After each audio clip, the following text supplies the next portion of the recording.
Hey guys, tonight we are going back to the absolute basics of bureaucracy. We aren't tea-fighting gladiators, and we aren't tea-stabbing Caesar. No, tonight we are going to do something far more terrifying. We are going to file our taxes.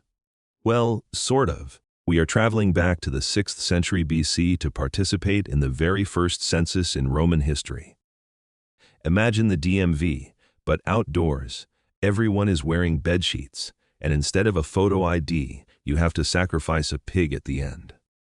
You might think counting people is boring, but in ancient Rome, it was a matter of life, death, and how much armor you could afford. So, grab your stylus, because if you mess this up, you might just get sold into slavery. So, before you get comfortable, take a moment to like the video and subscribe, but only if you genuinely enjoy what I do here. Also, drop a comment below and let me know, what city are you in right now? And what time is it? And if you have ever lied on a form just a little bit, leave a toga emoji in the comments, so I know I am not alone. Now, dim the lights. Maybe turn on a fan for that soft background hum. And let us ease into tonight. Journey together. You open your eyes. It is dark, but the noise has already started. In ancient Rome, there are no alarm clocks, but there is something much worse, the sound of a city that never really sleeps, combined with the blaring of a bronze trumpet that sounds like a dying elephant. It is the tubasan, the trumpet player. He is signaling the dawn. But today, the blast feels more urgent, more aggressive. You roll off your straw mattress. The floor is cold stone. Your small apartment in the insula, apartment block smells of last night. Garlic in the smoky oil lamp you forgot to put out. Today is not a normal day. You aren't going to the market to sell olives.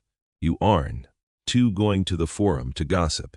Today is the day of the census. King Servius Tullius, the 6th king of Rome, has ordered every single male citizen to present themselves. No exceptions. If you stay in bed, you lose your freedom, literally. We will get to the punishment later. But let's just say calling in sick is not an option. You wrap yourself in your tunic. It's scratchy wool. You fumble for your toga. Now, here is a mainstream historical fact. The toga was not comfortable. It was a massive semicircle of wool cloth, about 18 feet long. Wrapping it was an art form. You throw it over your left shoulder, under your right arm, back over the left shoulder, and hope it doesn't fall off when you walk. It's heavy, it's hot, and it restricts your movement. But today, you must wear it. It is the uniform of the citizen. If you show up in just a tunic, they might mistake you for a slave or a foreigner. And that would be a very bad start to your day. You step out into the street. It is chaos. Usually Rome is busy, but today it is a stampede. Thousands of men are pouring out of their homes, moving in the same direction. The narrow winding streets are clogged. You are pressed against a wall by a donkey carrying turnips. You step in a puddle of something that you really hope is just mud. Everyone is heading outside the city walls. This is a niche little detail. The census did not happen in Rome. It happened on the Campus Martius, the field of Mars. Why? Because the census was technically a military muster. In the early days, counting the people was the same thing as counting the army. And by sacred law, the army could not assemble inside the pomerium, the sacred boundary of the city, while fully armed. So, the entire male population has to leave the city to be counted. You join the river of white wool, togas, flowing through the gate. You can hear the low murmur of anxiety. Everyone is doing mental math. Do I count the sheep I lent to my brother? Does my wife's dowry count as my property? Everyone is terrified of the tax bracket, but they are also terrified of being rated too low. In Rome, your net worth determines your social worth. If you are poor, you are literally worth less as a human being in the eyes of the state. As you trudge through the dust, you look up at the sun rising over the 7 hills. You realize that you are about to walk into a giant machine. A machine designed to strip away your secrets and turn you into a number. But before you get to the front of the line, you have to survive the crowd, and the crowd is getting pushy. You have squeezed through the city gate, leaving the cramped, winding streets of Rome behind you. Ahead lies the Campus Martius, the field of Mars. It is a vast, flat floodplain nestled in a bend of the Tiber River. Usually, this is where young men run races, throw javelins, and generally show off. Today, it looks like a refugee camp for men in expensive bedsheets. The dust is already rising. Thousands of Roman citizens are milling about, kicking up a fine yellow haze that sticks to your sweaty skin. It smells of wool, river water, and the anxiety of 10,000 people who are about to be judged. You try to find a spot. There are no orderly queues with ropes and "wait here" signs. This is organized chaos. You see groups of men gathering by tribe. Tribus, you have to find your tribe. Suburana. Is this Suburana? You ask a man who is trying to redrape his toga while holding a chicken. He ignores you. He is busy rehearsing his assets. This brings us to a mainstream historical fact, the Servian reforms. Before King Servius Tullius, Rome was organized by birth. Your clan gens mattered most. But Servius changed the game. He decided to organize Rome by wealth. He didn't care who your daddy was. He cared how much money you had. This sounds progressive, but it was actually pragmatic. He needed to know who could afford a spear and who could afford a horse. The census was basically a giant spreadsheet to figure out how to equip the army without spending tax money. You finally find your group. You stand there, shuffling your feet in the dirt. The sun is getting higher. It's hot. You look around at your fellow citizens. To your left is a wealthy landowner. His toga is bleached, a brilliant white Candida, presumably washed in urine. The ammonia cleans the wool. A niche fact for you: he has a slave fanning him. He looks bored. He knows he is going to be in the first class. To your right is a farmer. His hands are calloused. His toga is a bit yellowish and fraying at the hem. He looks nervous. He is probably right on the borderline between classes. One sick cow could drop him down a rank. And then there are the officials. The censors, or at this time, the king's agents, sit at wooden tables raised on platforms. They look like vultures perched on a branch. They have scribes with wax tablets and styluses ready to scratch down your fate. But here is the thing about Roman crowds: they love to talk. This leads to an academic controversy. The size of early Rome, how many people were actually standing on that field? Ancient historians like Livy claim that the first census counted 80,000 citizens capable of bearing arms. Modern historians look at that number and say, no way. Campa, the literalists, argues that Rome grew incredibly fast and absorbed neighboring populations. Camp B, the skeptics, argues that 80,000 implies a total population of maybe 400,000, which is huge for a generic Iron Age city in Italy.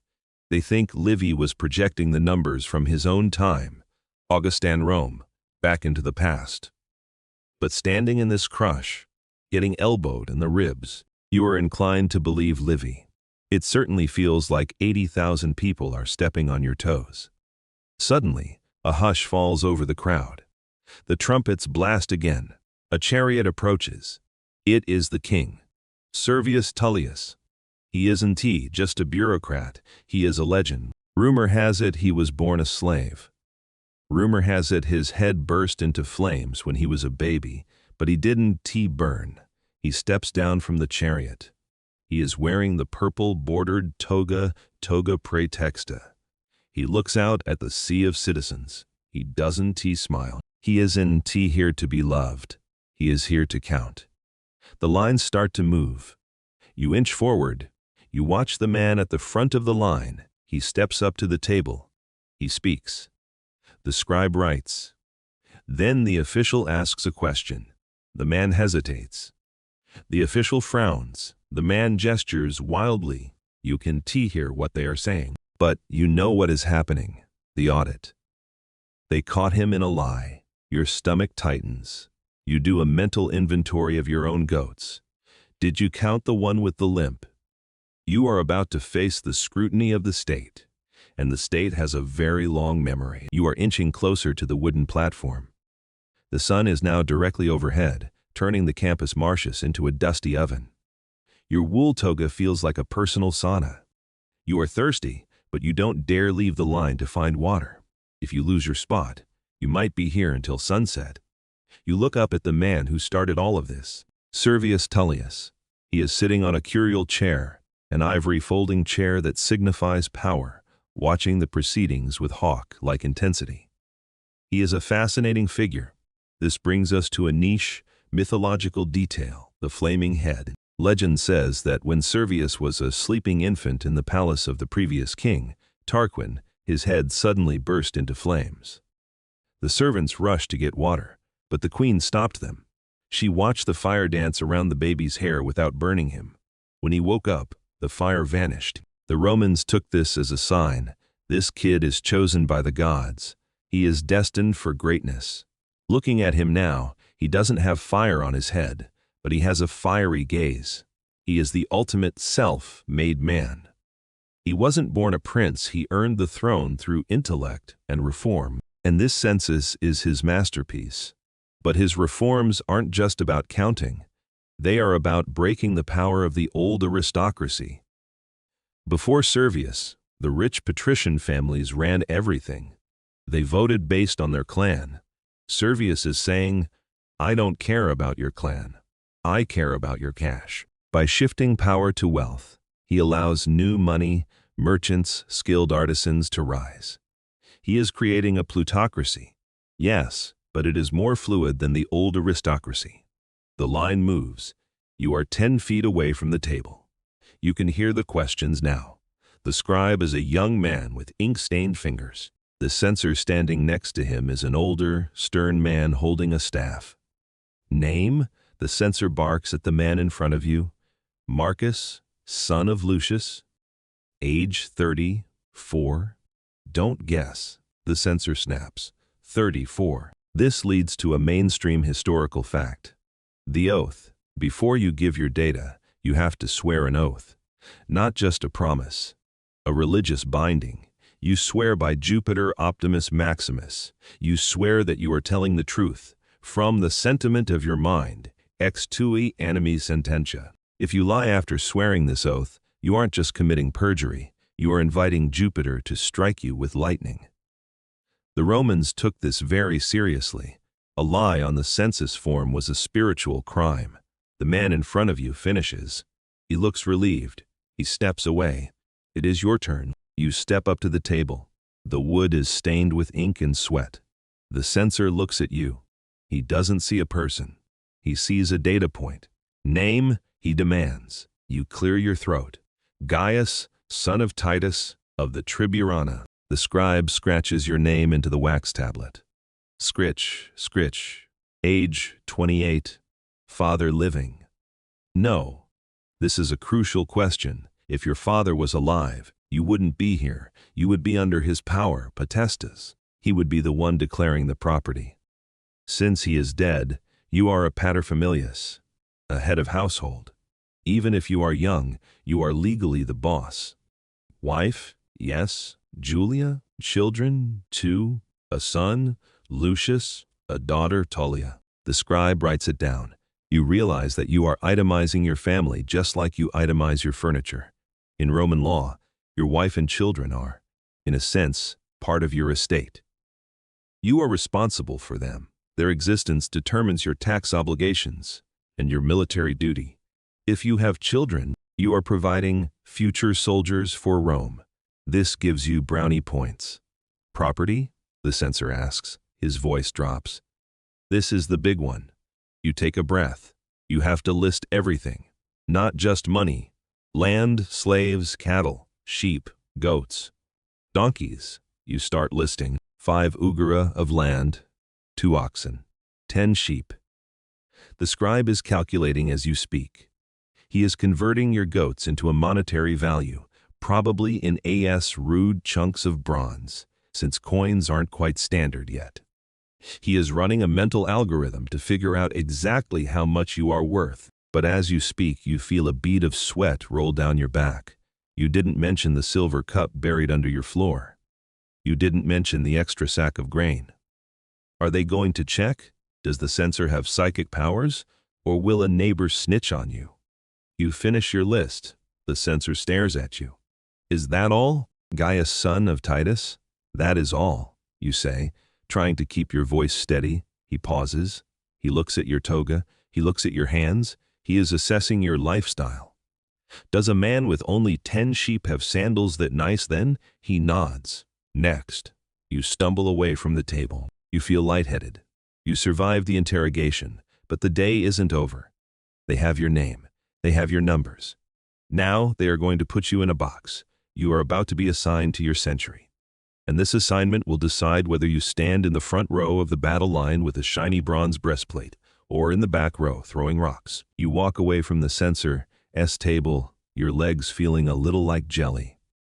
The scribe has stopped scratching on his wax tablet. The line behind you shuffles forward. You have done it.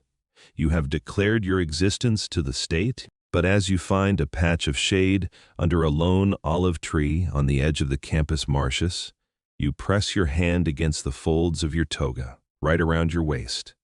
You feel a hard, heavy lump hidden there. You lied. Technically, you didn't lie. You just omitted. You didn't tell the censor about the stash of A's rude wrapped in linen and tied to your belt. This brings us to a mainstream historical fact. The money before coins. In the 6th century BC, Rome didn't have those shiny silver denarii with the emperor's face on them that you see in museums. Those wouldn't be invented for another 300 years. Instead, you used AE's rude, literally, rough bronze. These were shapeless, ugly lumps of copper alloy. They weren't counted, they were weighed. If you wanted to buy a cow, you didn't hand over 5 coins. You plopped a chunk of raw metal onto a scale. This made hiding your cash physically difficult. You could just slip a banknote into a book. You had to carry pounds of jagged metal. The fact that you were walking normally with 5 pounds of bronze strapped to your stomach is a testament to your acting skills. Why did you hide it? This is the Roman paradox. On one hand, you want to be rich. In Rome, wealth equals political power. The richer you are, the more your vote counts. We will get to the centuries in a minute. If you declare a lot of property, you get to wear better armor, stand in the front lines, and gain the respect of your peers. On the other hand, wealth equals tributum, tax. The king needs money to build walls, temples, and sewers. The cloaca maxima is going to dig itself. He taxes you based on your declaration.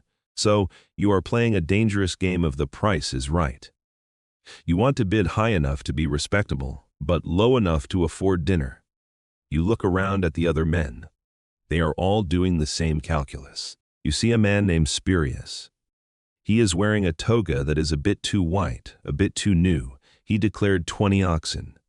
You know for a fact he only has 12. He is inflating his assets to climb the social ladder. You see another man, Lucius. He looks poor.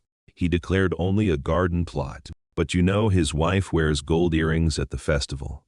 He is deflating his assets to save money. This cheating leads to a massive academic controversy. The Servian constitution dating. Historians look at the detailed records of these early censuses, the specific monetary classes, the weights of bronze, and they scratch their heads. Campa, the traditionalists, believes the ancient sources Livy, Dionysius. They say King Servius Tullius invented this complex monetary system in the 6th century BC. They argue he was a visionary genius who created a sophisticated tax bracket system before Rome even had a real mint. Camp B, the revisionists, argues that this is an anachronism. They claim that in the 6th century BC, Rome was just a glorified mud, brick village run by warlords. They argue that this complex system of classes based on monetary value was actually invented much later, in the 4th or 3rd century BC, and historians just projected it back onto Servius to give it ancient legitimacy. They point out that AE's root is clumsy. How could you calculate precise tax brackets? 100,000 asses versus 75,000 asses, when money was just random lumps of metal. You, standing there with a lump of metal digging into your hip, would probably agree with the revisionists. It feels very clumsy indeed, but the fear of getting caught is real. What happens if the censor finds out about your hidden bronze? Or if Spurius the neighbor snitches on you to improve his own standing? The punishment is not a fine. It is not a slap on the wrist. It is in census. This leads to a niche, terrifying legal concept, the state of being uncounted. If you evade the census, you become in census. This doesn't just mean unregistered. It means non-person. In Roman law, if you are not in the census, you do not exist. You are not a citizen. You have no rights. The king has the legal right to seize all your property because it belongs to no one. And here is the kicker: sell you into slavery. Imagine forgetting to file your 1040s form and the government responding by selling you to a salt mine in Tunisia. That is the stakes of the game you are playing. You watch the censors moving through the crowd. They aren't just sitting at the tables anymore. They are walking around, eyeing people. They are the moral police, regimen morum. Later in Roman history, censors could demote you for being fat, for not marrying, or for cultivating your garden poorly. Right now, they are just looking for liars. You pull your toga tighter around your waist.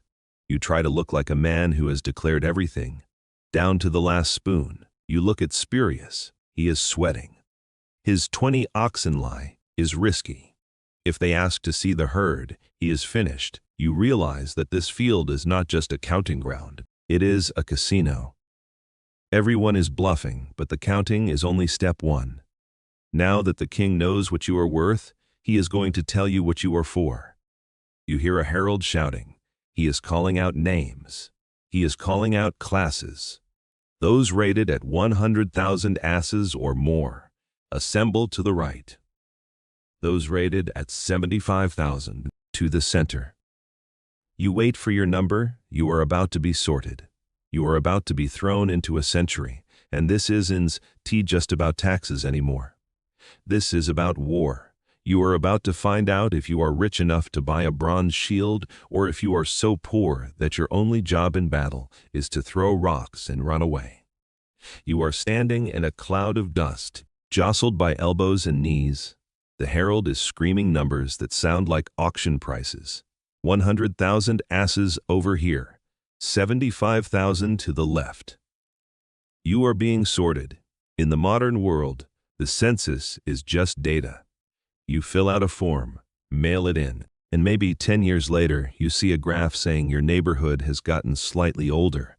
But in ancient Rome, the census is a physical reorganization of society. You aren't just a statistic. You are a brick in a wall. You find your group. You are standing with the men who declared roughly 50,000 asses of property, or the equivalent in land and bronze. You look around. These are your people. They are shopkeepers, small farmers, artisans. They have calloused hands, but they also have decent sandals. A grim-faced official holding a vine staff. The centurion walks around your group. He counts you. He herds you into a designated square marked on the grass. You have just been inducted into a centuria. This brings us to a mainstream historical fact, the definition of a century. The word centuria comes from centum, 100. Logic would dictate that there are 100 men in your group. But you look around. There are way more than 100 men here. There are hundreds, maybe 1,000. Meanwhile, you look over at the first-class section. The super-rich guys in the blinding white togas. Their group is tiny, maybe 50 or 60 men. Yet, the official calls them a century too. This is the genius and the scam of the Servian constitution. A century is not a number of people. It is a unit of political power. In the Roman voting assembly, Comitia Centuriata, every century gets one vote. The rich group, 50 guys, gets one vote.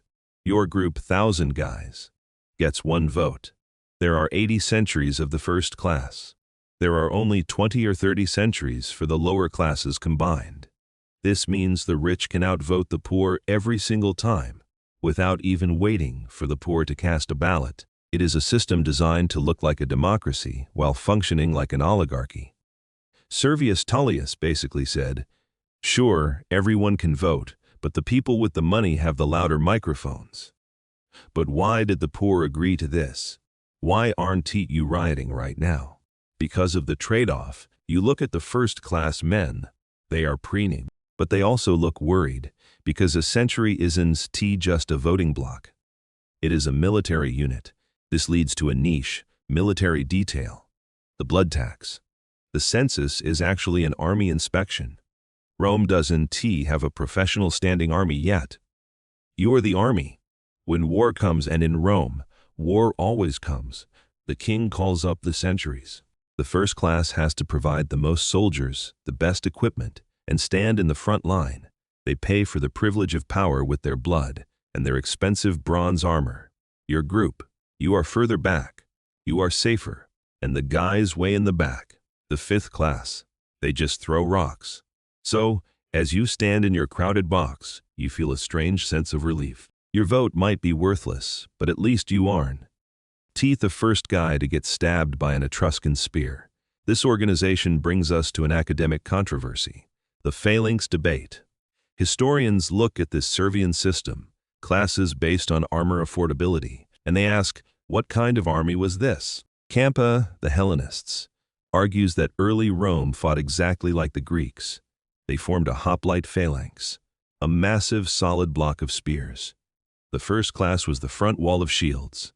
The other classes pushed from behind. They argue that Rome was culturally a Greek colony in all but name during this period.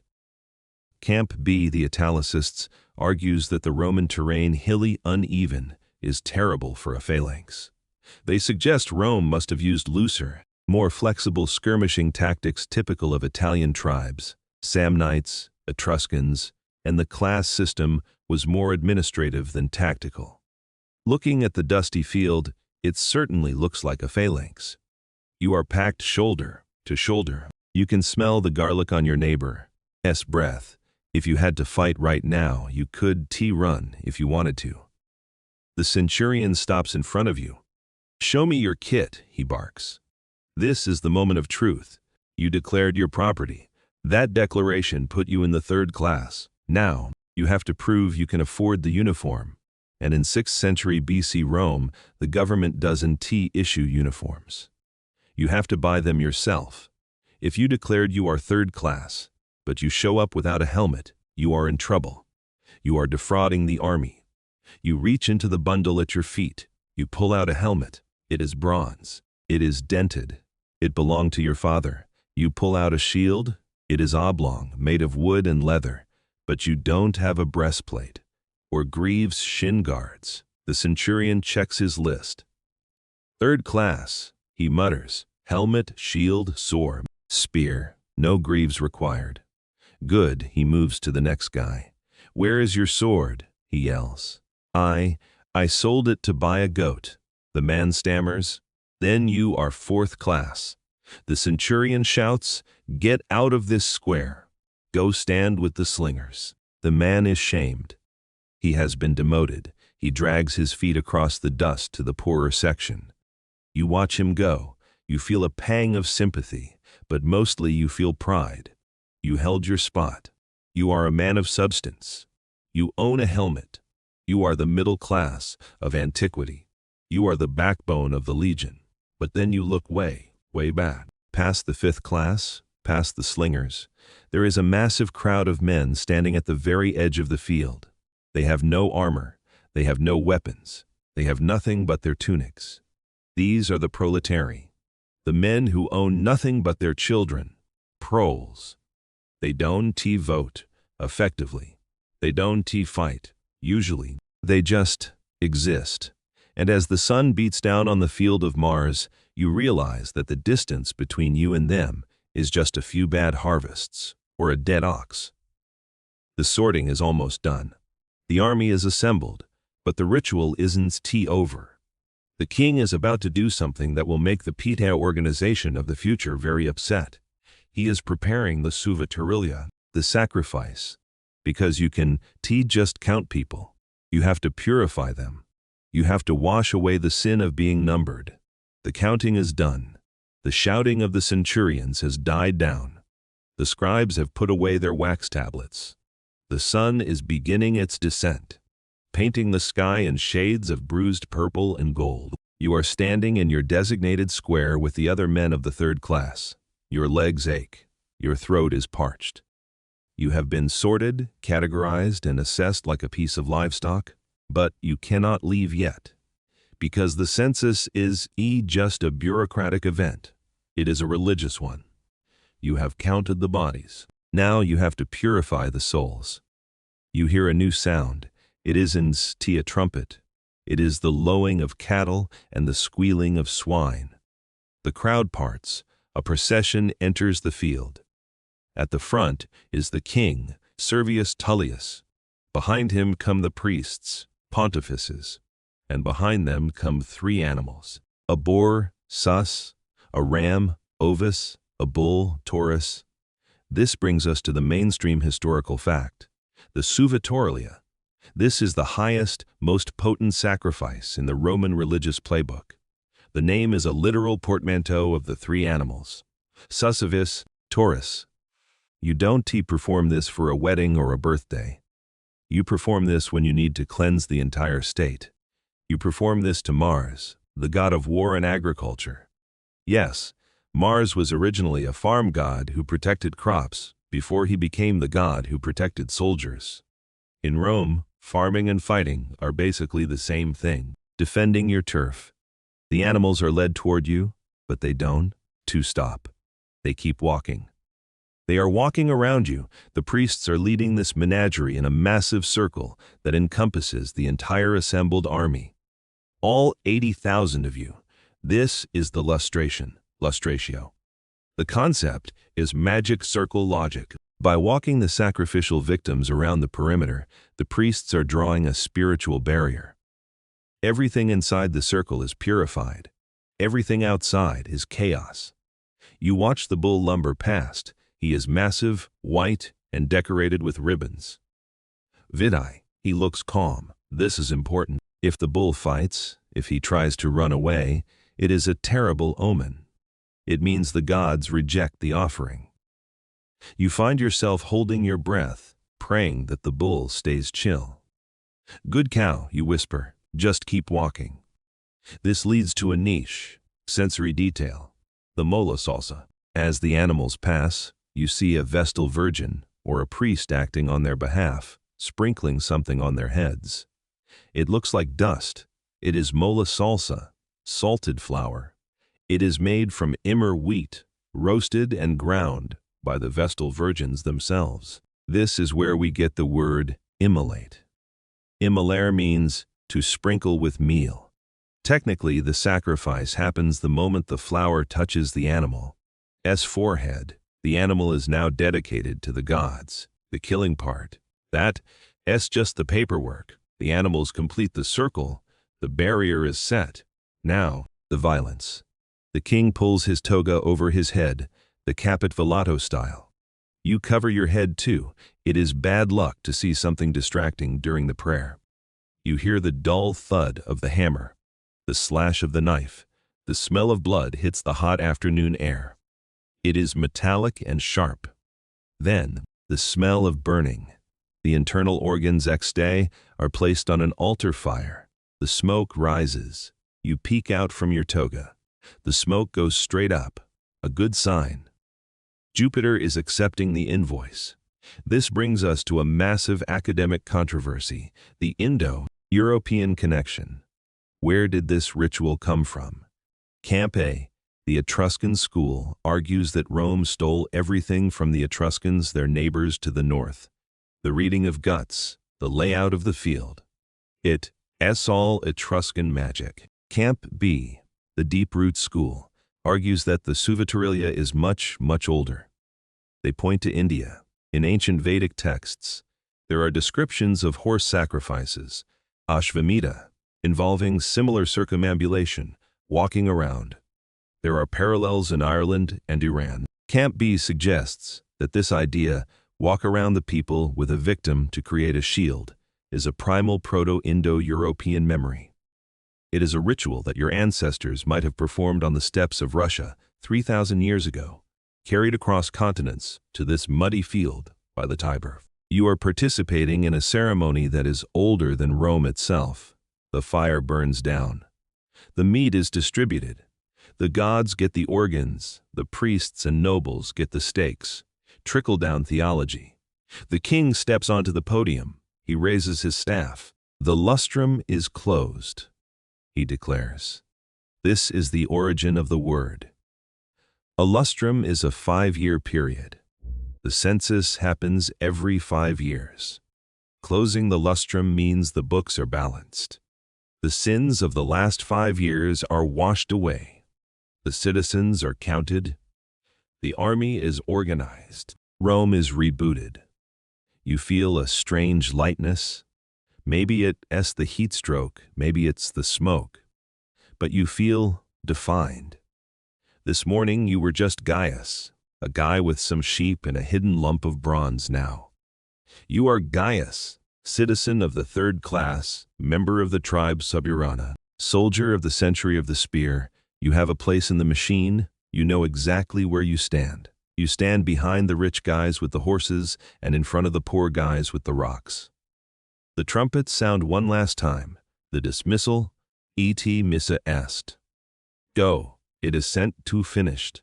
The formation breaks. The rigid squares of the centuries dissolve back into a chaotic crowd of hungry, tired men. You find your neighbor, Spurius, the one who lied about the oxen. He looks pale. Did they check? You ask him. No. He whispers, but I think the bull looked at me. You laugh.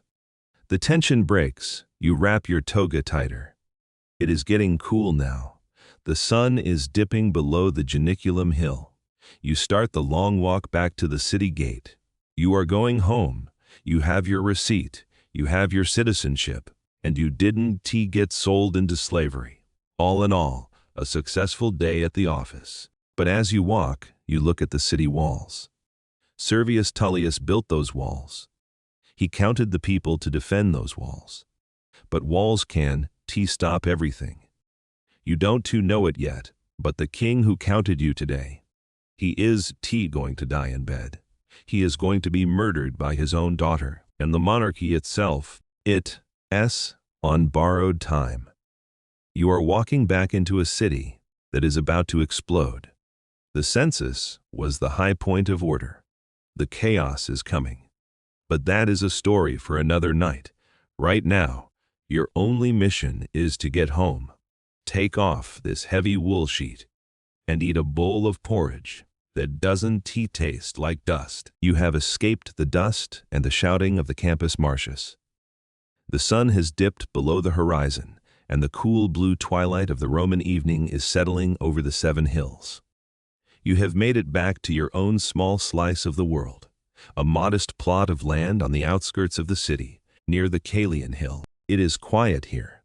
The only sound is the chirping of crickets and the soft bleating of your sheep.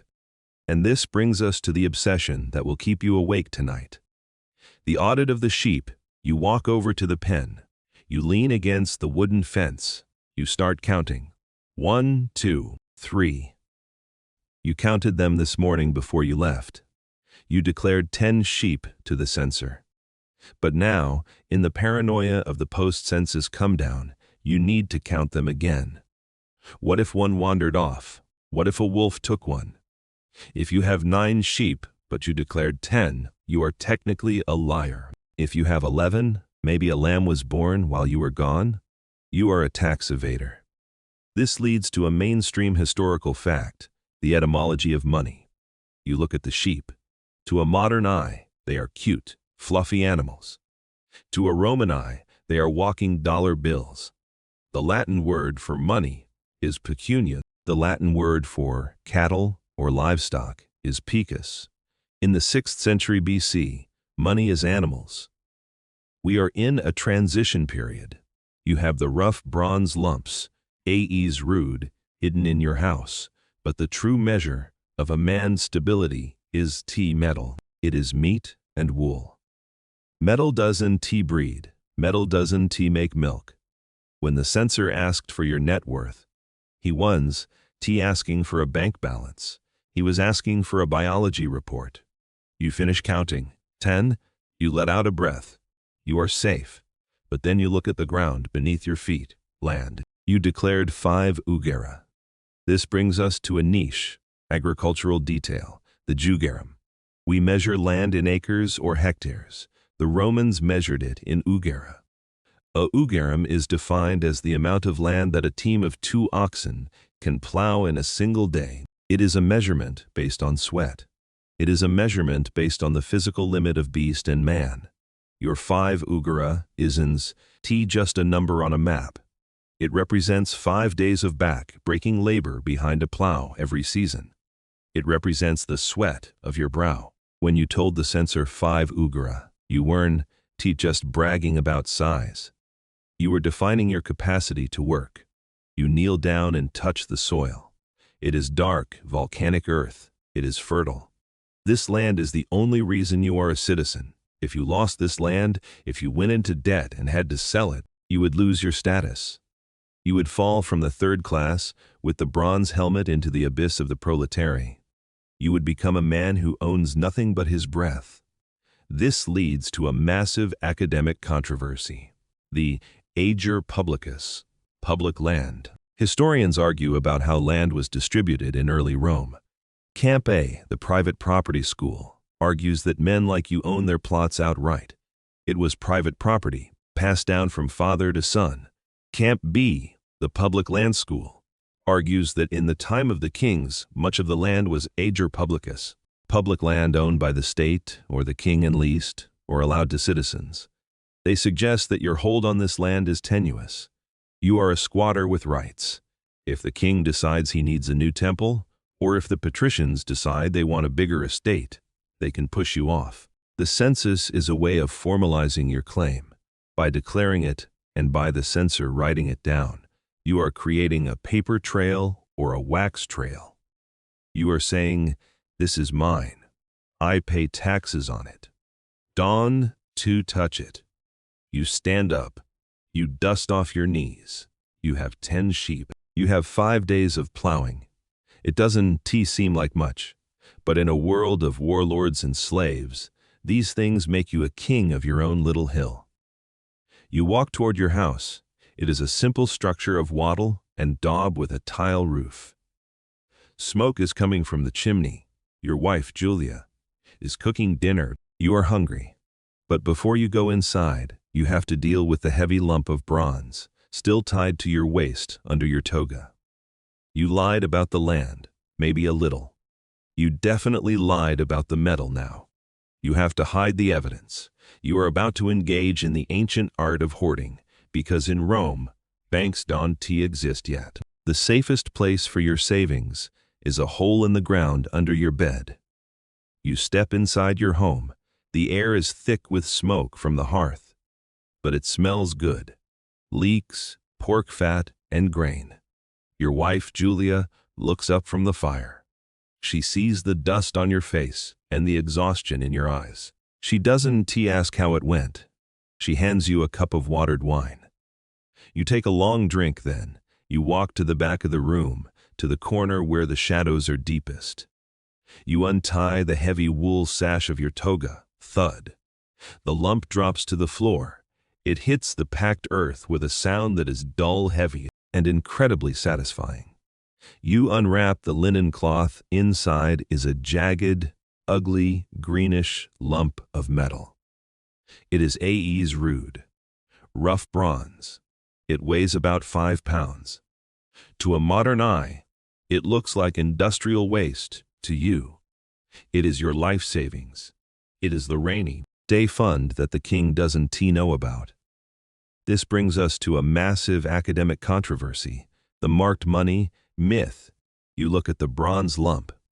Is it just a lump, or does it have a picture on it? Camp A, the Pliny School, relies on the Roman writer Pliny the Elder. He claimed that King Servius Tullius was the first to stamp bronze with the image of sheep or cattle, nota pecutum, creating the first signed money, aes signatum. Camp B, the numismatists, argues that Pliny was hallucinating. Archaeological evidence shows that stamped bronze bars didn't appear until the 4th or 3rd century BC, hundreds of years later. In your time, 6th century BC. Money was raw. It was traded by weight, not by government decree. So, you are holding a raw lump. You are a pre-monetary capitalist. But you can leave it on the floor. If a thief breaks in, this is the first thing they will take. If a slave sees it, they might steal it and run. You have to bury it. You grab an iron tool, maybe a broken knife blade. You kneel in front of the lararium. This leads to a mainstream historical fact: the household shrine. Every Roman home had a shrine to the lares, guardian spirits of the family, and the penates, gods of the pantry. It was usually a small niche in the wall or a painted altar. It was the spiritual center of the house, but it was also the safe. Romans believed that the spirits would punish thieves. By burying your treasure at the foot of the shrine, you are adding a layer of supernatural security to your physical security. You are hiring ghosts as security guards. You dig.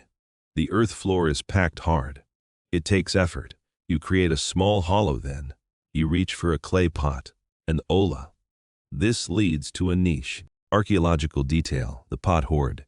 Archaeologists rarely find loose coins in the ground. They find hoards. A hoard is almost always inside a ceramic vessel. Why? Because metal corrodes in damp soil. The pot protects the metal. Also, the pot keeps it together. If you have to flee the city because the Gauls are attacking, you can dig up the pot and run. It's a bug-out bag, made of clay. You drop the bronze lump into the pot. Clink. You place the pot in the hole. You cover it with dirt. You pack it down. You sprinkle some fresh straw over it. It is invisible. You stand up. You wipe the dirt from your hands. You feel a rush of adrenaline. You have successfully defrauded the state. The censor thinks you are worth 50,000 asses. But you know you are worth 55,000. That extra 5,000 is your freedom. It's the dowry for your daughter. It's the bribe for the judge if your son gets in trouble. But as you hide your wealth, you remember the censor's other question. How many sons? You said one. Lucius is 10 years old. He is playing in the street right now, but in 7 years, he will be 17. He will be a man, and because you are in the 3rd class, he will have to fight. You look at the spot where the money is buried. You realize that the bronze can buy a helmet, it can buy a shield, but it can buy safety. When the king calls the centuries, Lucius will have to go. And that brings us to the box you were put in today. The century, you thought it was just a line on a list. But you are about to realize that the century is a brotherhood. It is a voting bloc, and it is a suicide pact. You sit down at the table.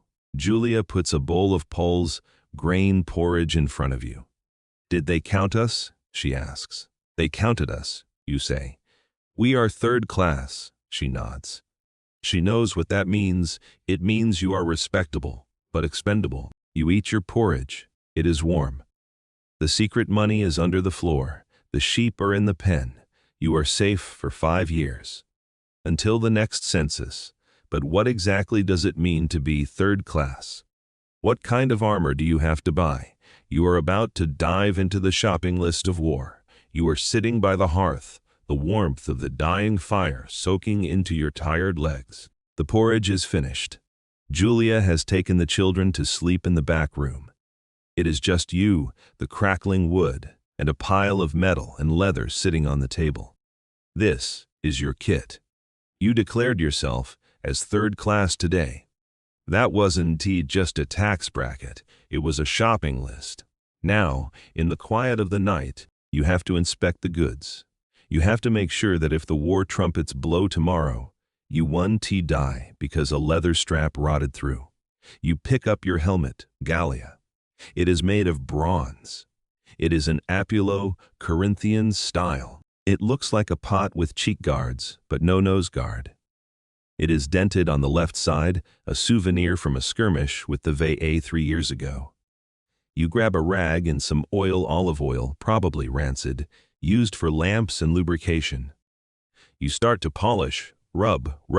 The bronze begins to glow in the firelight. This brings us to a mainstream historical fact: the Bronze Age hangover. We call this the Iron Age. And yes, you have an iron knife. But for armor, bronze is still king. Why? Because iron rusts. If you sweat in an iron helmet, it turns orange and crumbles. Bronze turns green, verdigris, but it doesn't rot. It lasts forever. It is easier to cast into complex shapes. But it is expensive. Bronze is an alloy of copper and tin. Copper is local, Etruria, but tin comes from faraway places like Britain or Spain. Every time you polish your helmet, you are polishing a global supply chain. Next, you look at your shield. This is where the class distinction hits you. If you were first class, you would have a Clypeus, a round, argive shield, like the Greek hoplites, think 300. It covers the torso. But you are third class. You have a scutum. It is a large, oblong, rectangular shield made of laminated wood strips, covered in leather, with a bronze boss in the center. It curves around your body. This leads to a massive academic controversy: the shield shift. Historians argue about when Rome switched from the round Greek shield to the rectangular Italian shield.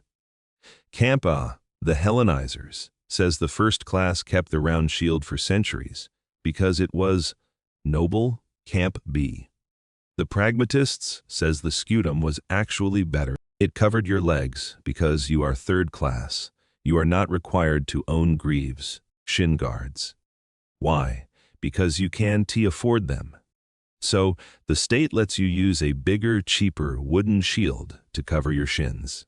Instead of buying expensive bronze shin guards, it is a cost-saving measure that might save your life, or might get your legs hacked off.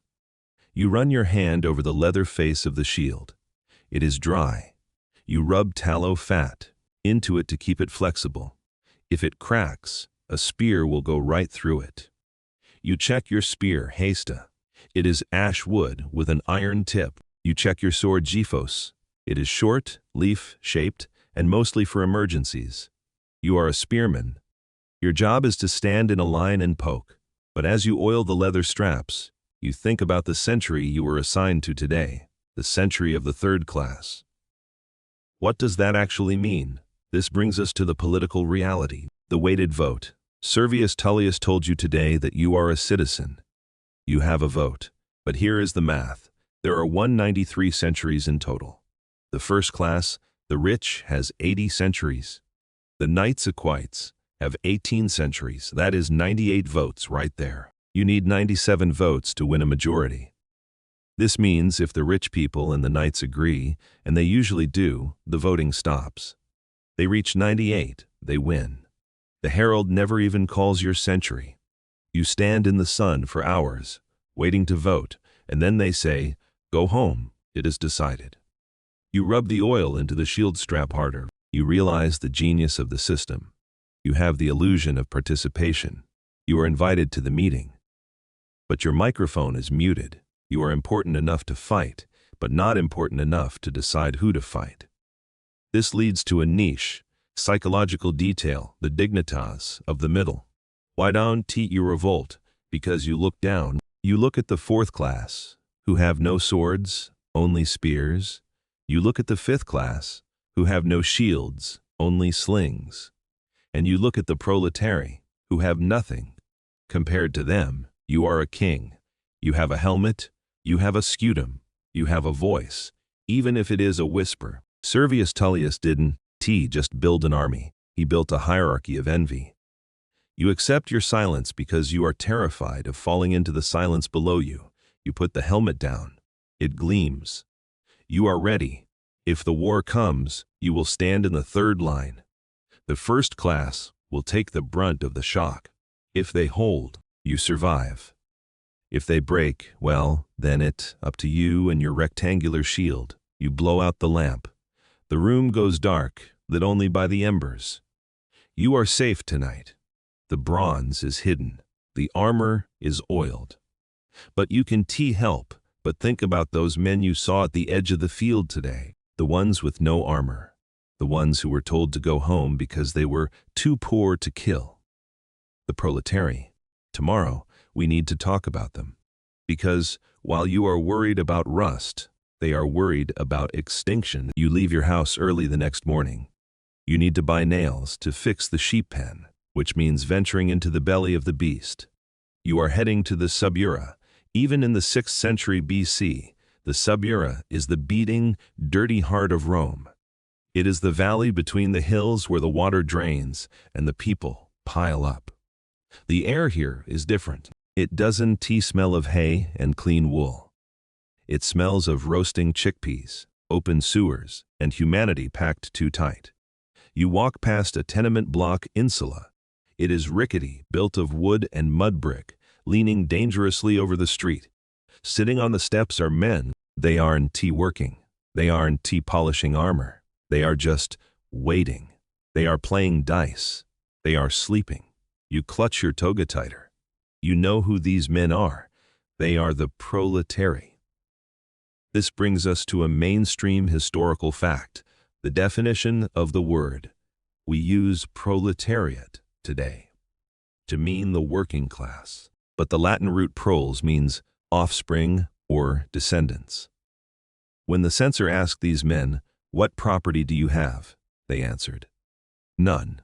I have only my children." The state looked at them and said, "Okay, you have no money to tax. You have no land to defend. Your only contribution to Rome is to breed. You produce the next generation of Romans. That is your job."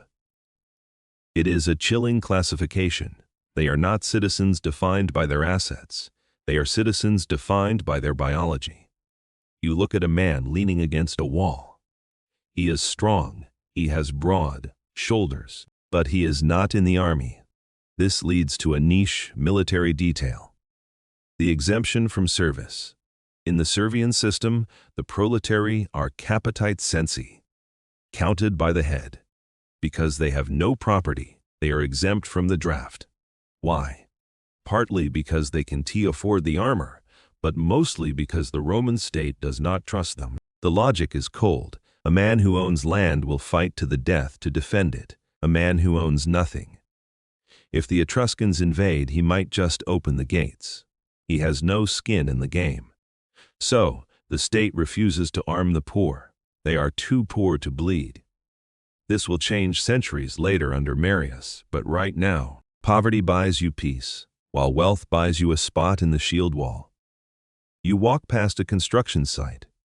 The king is building a massive earthwork rampart, the agger. It is a huge ditch and a mound of earth designed to protect the vulnerable side of the city.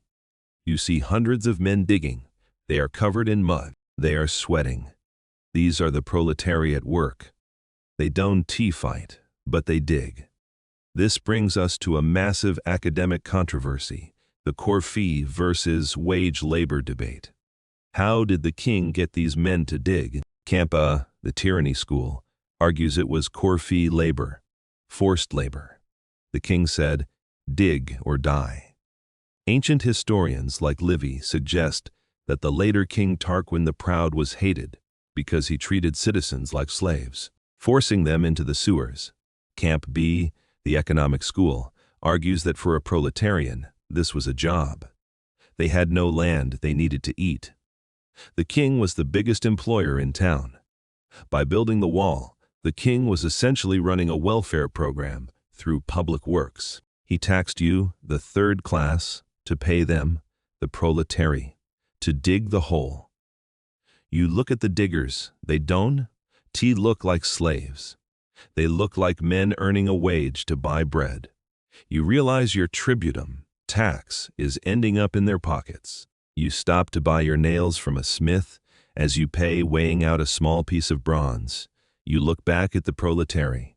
You feel a strange mix of emotions. Contempt, yes. You worked hard for your 10 sheep, why can't they?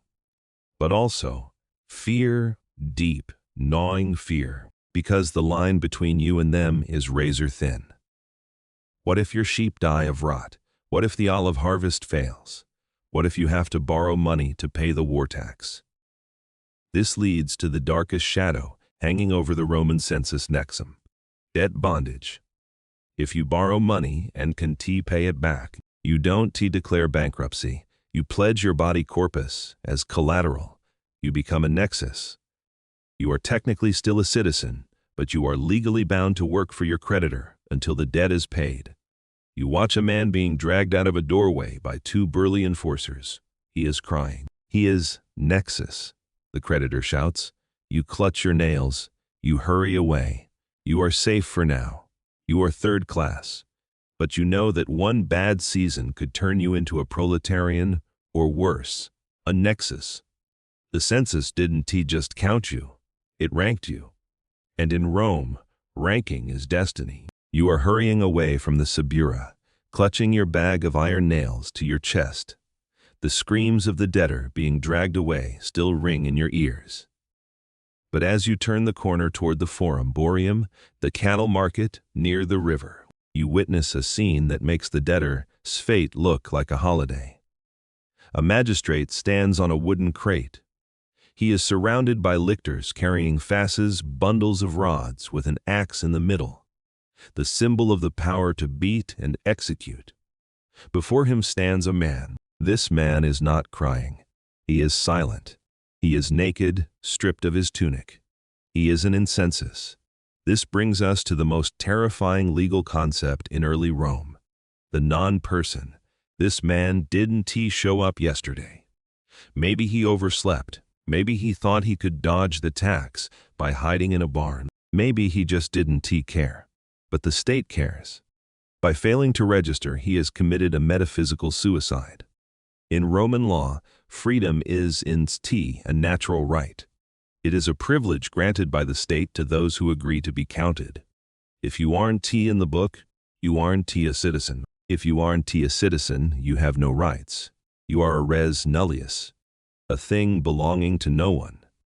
And things can be seized. The magistrate raises his hand. This man is in census, he proclaims. He has stolen himself from the king. Therefore, the king takes him back. This leads to a mainstream historical fact: sale trans Tiberum. The magistrate doesn't send him to jail. Rome doesn't really do long-term prison. It is too expensive. He points across the river, to the right bank. Sell him trans Tiberum. Why across the Tiber? Because the Tiber River is the boundary. On this side, it is Rome. On the other side, it is Etruria. It is foreign soil.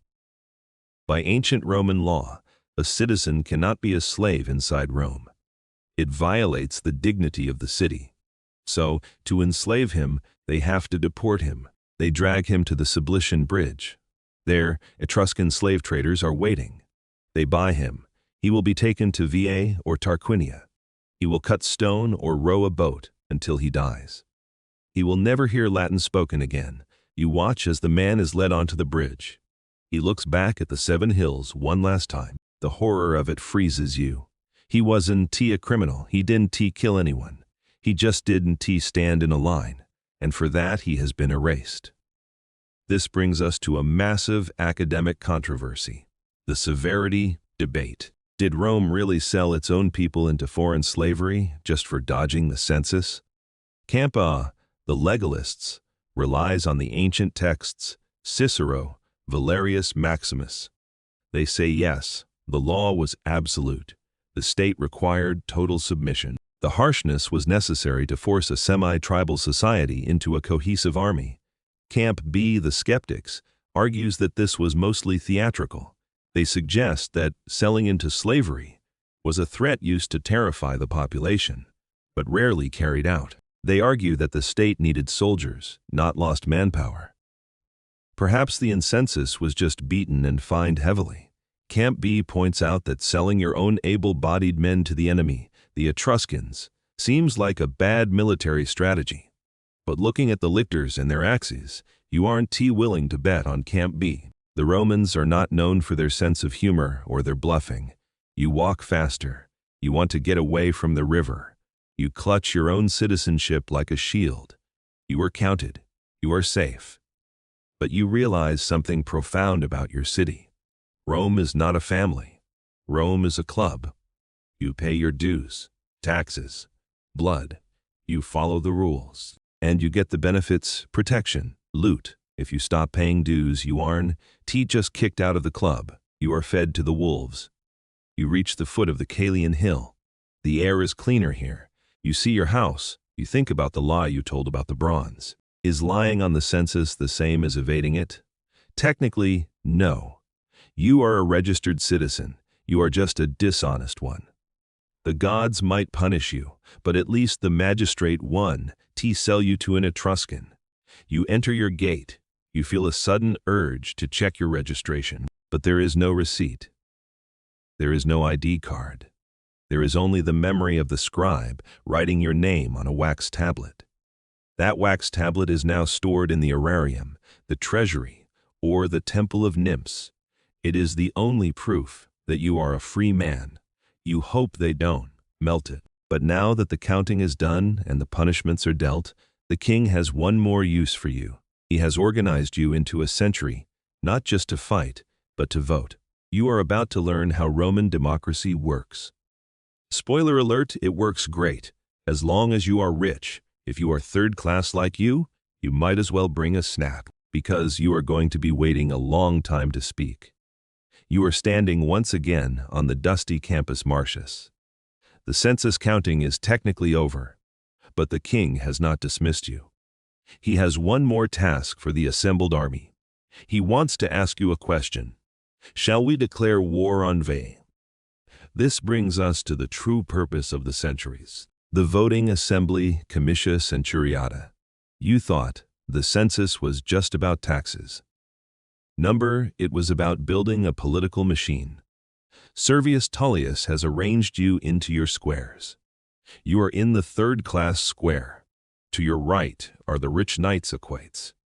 And the first class, behind you are the fourth and fifth classes. The herald steps forward. The king asks the people. Now, in a modern democracy, you would line up and cast a ballot. Or raise your hands in Rome. The unit votes. Not the man. Your century, let's say, century 45 of the third class, gets one vote. You and your 1,000 comrades have to agree. You shout. You argue. You come to a consensus. Then your centurion walks up and casts the single pebble for the whole group. But here is the trick. The system is rigged. This leads to a mainstream historical fact. The priority of the wealthy. The voting order is not random. It is hierarchical. The 18 centuries of knights vote first. Then the 80 centuries of the first class vote. That is 98 votes. There are only 193 centuries total. A simple majority is 97. If the knights and the first class agree, and they almost always do, because they are rich guys who want to protect their land, they reach 98 votes immediately. The herald blows the horn. The motion carries. The voting stops. The third class U is never even called.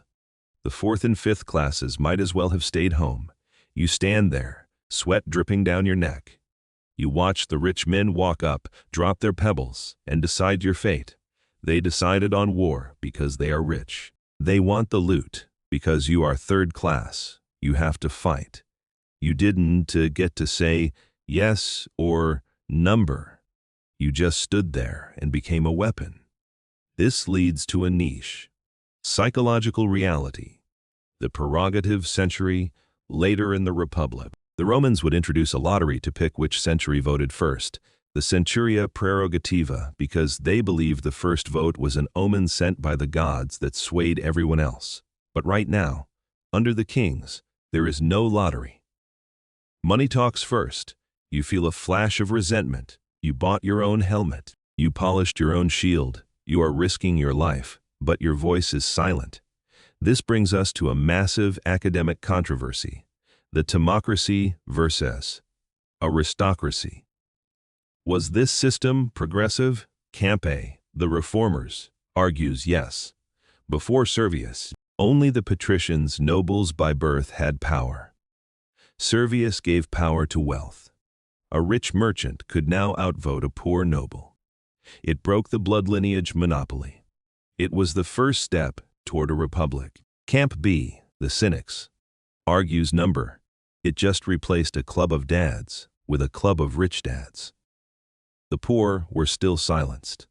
The proletariat were still invisible. Camp B points out that a single vote in the first class represented maybe 100 men. A single vote in the proletarian century represented 10,000 men. It was mathematically designed to ensure the poor never ever won. The herald announces the result. War, the first class cheers. They are thinking of Etruscan gold and slaves.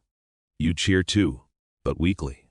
You are thinking of the long march, the heavy shield, and the likelihood of dysentery. But you cheer because you are a Roman, and in Rome, auctoritas, authority, is everything. The assembly has spoken. To dissent now would be treason.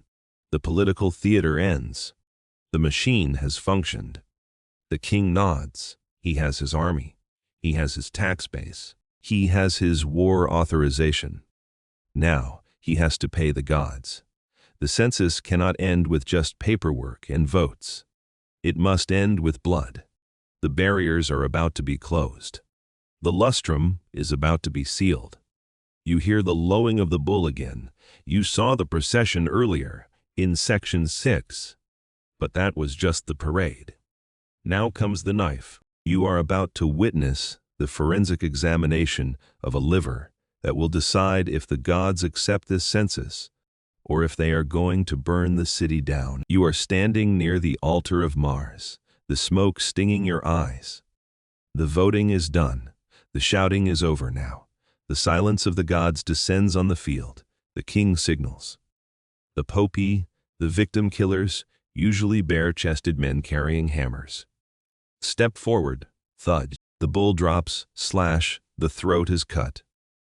The blood is caught in a bronze bowl. It is thick and dark. But no one is looking at the blood. Everyone is looking at the man in the strange, conical hat standing next to the carcass. He is a haruspex. He is not Roman. He is Etruscan. This brings us to a mainstream historical fact: the outsourcing of magic. The Romans were great engineers and soldiers, but they were insecure about their magic. They believed the Etruscans, their neighbors' enemies to the north, had a direct line to the gods. Whenever Rome needed a complex prophecy or a high-stakes inspection, they hired an Etruscan expert. This man is the it support of the spiritual world. He is here to check if the system is working. He kneels. With a practiced hand, he slices open the belly of the bull. Steam rises into the cool evening air. The smell of iron and offal hits you. He reaches in and pulls out the liver. Eker. He holds it up to the sun. It glistens. Purple, smooth, and heavy. This leads to a niche, mystical detail. The bronze liver of Piacenza. Archaeologists have found bronze models of sheep livers from this era, divided into dozens of tiny sections, each labeled with the name of a god. The liver was seen as a microcosm of the universe. The haruspex is just looking for disease. He is reading a map. He checks the caput chorus, the pyramidal protrusion at the top. If it is large and firm, the king will have glory. If it is shriveled or missing, disaster. The census is void. The army will be destroyed. You hold your breath. If the liver is bad, all of this, the waiting, the sorting, the sweating, has to be done again. Or worse, the gods are angry at the lies told by men like you. The haruspex turns the organ slowly. He pokes a spot with his finger. He frowns. The crowd leans forward. Then he nods. The litabeels, he announces. The signs are favorable. You let out a breath. You didn't. No, you were holding. Pax Durum, the peace of the gods, is secured. The contract is signed. But this brings us to a massive academic controversy, the pious fraud debate. Did the Romans actually believe this, or was it political theater? Camp A, the believers, argues that the Romans were deeply superstitious. They wouldn't dare fake a sacrifice. They really believed a spot on a liver could predict the fall of a city. Camp B, the cynics, quotes Cicero, a later Roman statesman, who famously asked, "How can two haruspices meet in the street without laughing at each other?" Camp B argues that the king and the haruspics were in cahoots. If the king needed the army to march, the liver was always good. If the king wanted to delay a battle, the liver was always bad. It was a tool of statecraft, a way to manufacture consent. You look at the haruspics wiping his bloody hands on a towel. He catches the king's eye, a subtle nod, maybe. But you don't care. You are just glad you don't have to come back tomorrow. The organs are thrown onto the fire. The smell of burning fat, the food of the gods, fills the Campus Martius. This is the lustratio coming to its climax. The smoke creates a pillar connecting earth and sky. The barriers between the classes are set. The barriers between men and gods are reinforced. Order is imposed on chaos. The king steps forward one last time. He holds a hammer. He approaches the temple of the nymphs, or perhaps an early shrine to Mars. He drives a nail into the wall. Clang. This is the clavis analis, the annual nail. It marks the year. It marks the census. Time in Rome isn't just counted. It is hammered into existence. You turn away from the altar. The spectacle is over. The sun is gone. The torches are being lit. You are tired. You are hungry, but you are also cleansed. You feel a strange sense of purity. The lie about the bronze feels smaller now, overshadowed by the massive bloody approval of the bull's liver. Jupiter has signed off. Who are you to argue? You join the stream of men heading back to the gates. The lustrum is closed. You are a citizen for another 5 years. But as you walk, you realize that the city you are returning to is not the same one you left this morning. It has been measured, it has been weighed, and now it is ready to conquer the world. The smoke from the altar has faded into the night sky, merging with the stars. The king has left the field. The bull is dead. The gods are hopefully satisfied. But the real work of the census is in the sacrifice. It is the filing. You stand near the city gate, watching a procession of scribes. They aren't carrying weapons or torches. They are carrying heavy, wooden crates filled with wax tablets. These are the tabulae censurae. Every lie, every truth, every sheep, and every name uttered on the field today is etched into that wax. They are being carried to the temple of the nymphs, or in later eras, the atrium libertatis, to be locked away. This brings us to a mainstream historical fact, the Book of Life. To a Roman, these tablets are sacred. They are the hard drive of the nation. If your name is in that box, you are a citizen. You have the right to marry, connubium, the right to do business, commercium, and the right to appeal a magistrate's decision, provocatio. If your name is not in that box, you are a ghost. You are a biological entity occupying space in Italy. But legally, you are missed. Watching those crates disappear into the temple is more comforting than watching the army march. It means you exist, but you feel a prickle of guilt. You think about the bronze buried under your floor. You think about Spurius and his fake oxen. Did the ritual work? This leads to the core concept of the lustrum, the great erasure. The word lustrum comes from luere, to wash, or lustrare, to brighten, illuminate. The sacrifice wasn't just about pleasing Mars, it was about amnesty. The ancient logic goes like this. Society is messy. Over 5 years, people accumulate ritual pollution, miasma. They lie, they cheat, they accidentally step on a grave.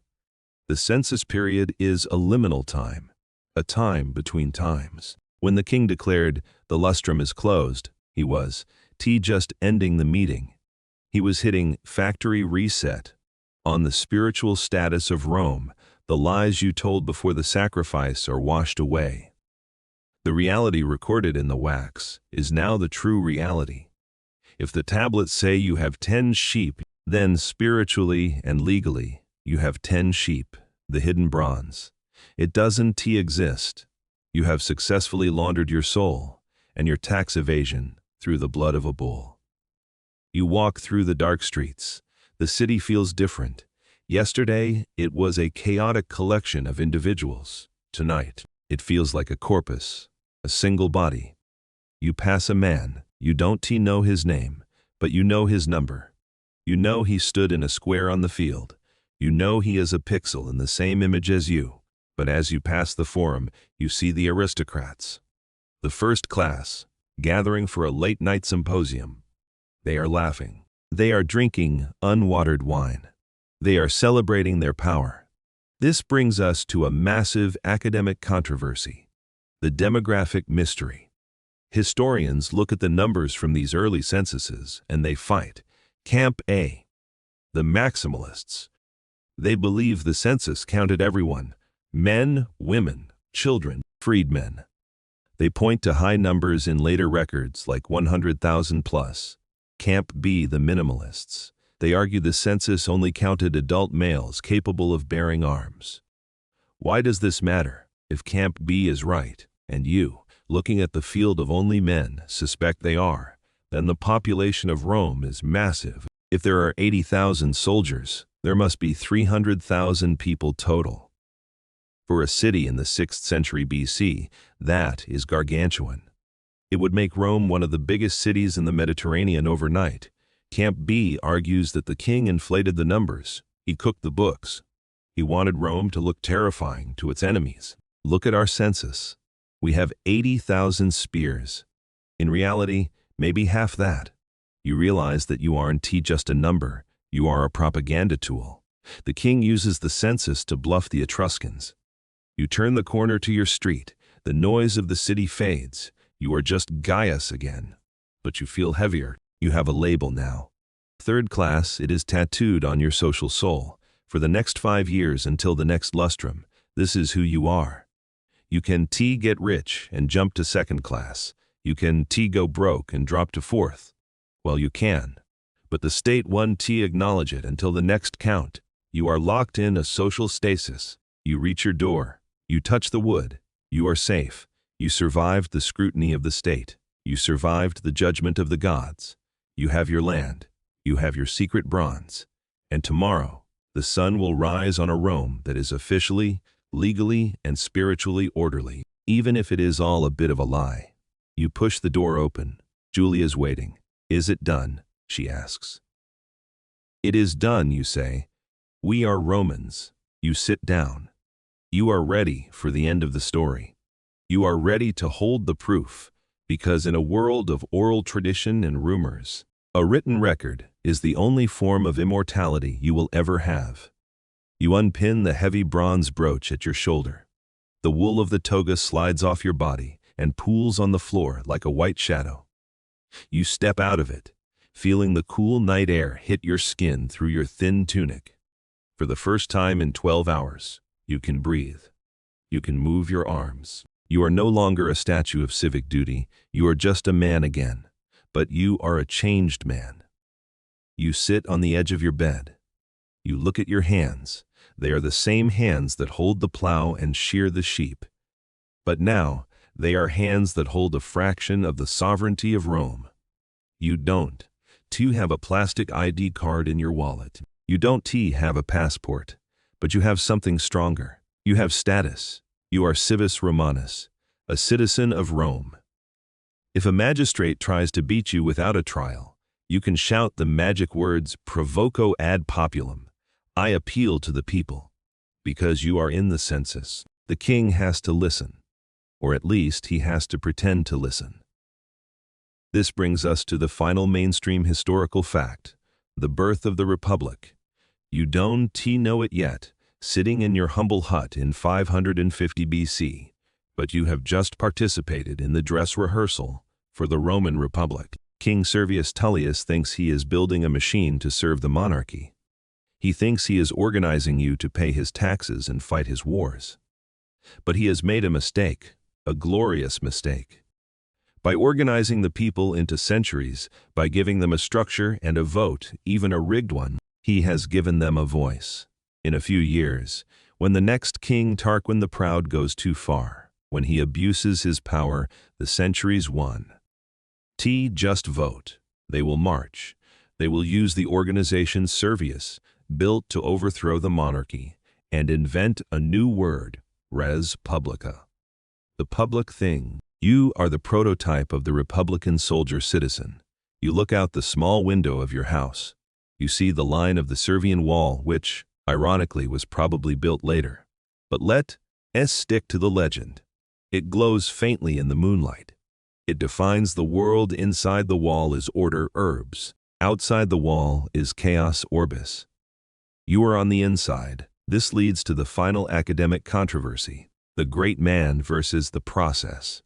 Did Servius Tullius actually exist, or is he a myth invented to explain the complex Roman constitution? Campa, the mythologists, argues that Servius is just a placeholder name for a slow 200-year process of evolution.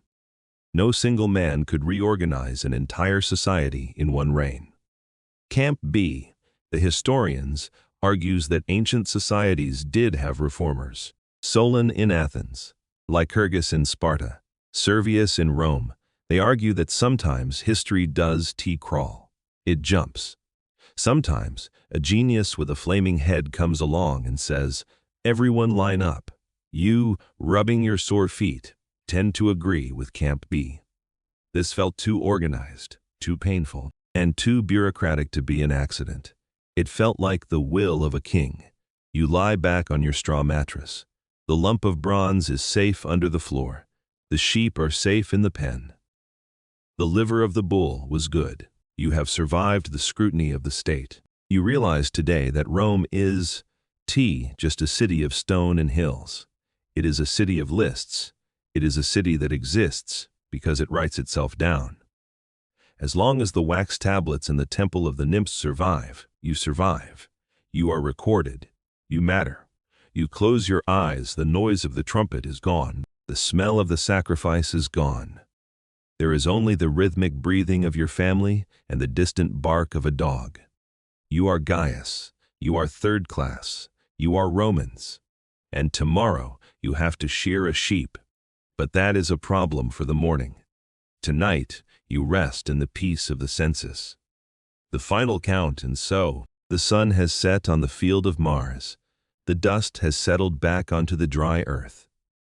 The shouts of the centurions and the scratching of the scribes have faded into the silence of history.